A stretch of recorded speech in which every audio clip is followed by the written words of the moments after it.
Vous écoutez Europe 1, il est 14h.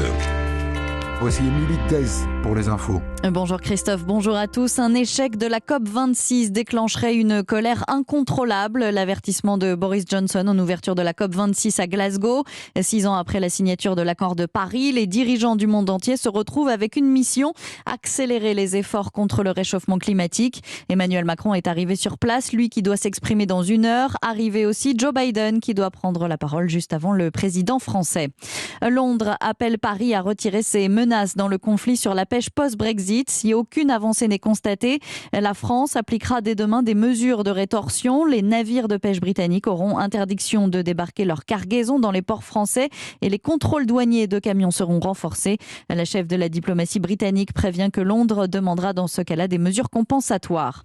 Le mari de Magali Blandin s'est suicidé en prison, incarcéré depuis mars dernier pour le meurtre de la jeune femme près de Rennes. Il a été retrouvé mort cette nuit lors d'une ronde.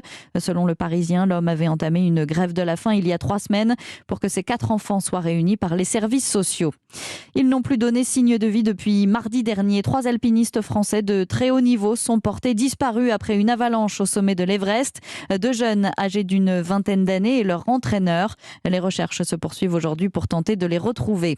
Dans l'actualité également, l'Australie rouvre ses frontières. Aujourd'hui, près de 600 jours après leur fermeture, les Australiens entièrement vaccinés peuvent désormais voyager sans quarantaine.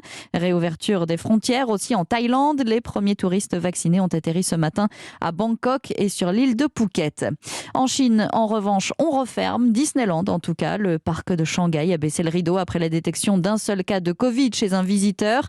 La Chine, premier pays touché par le Covid dès la fin 2019 et premier pays à avoir maîtrisé l'épidémie dès le printemps 2020.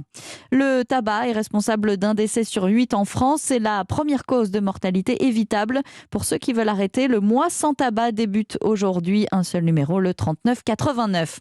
Et puis un mot de tennis avec le début aujourd'hui du Masters 1000 de Paris. Un duo franco-français au programme. Hugo Gaston affronte Arthur Rinderknecht. Europe 1. 14h02 sur Europe 1. On te la raconte, c'est maintenant.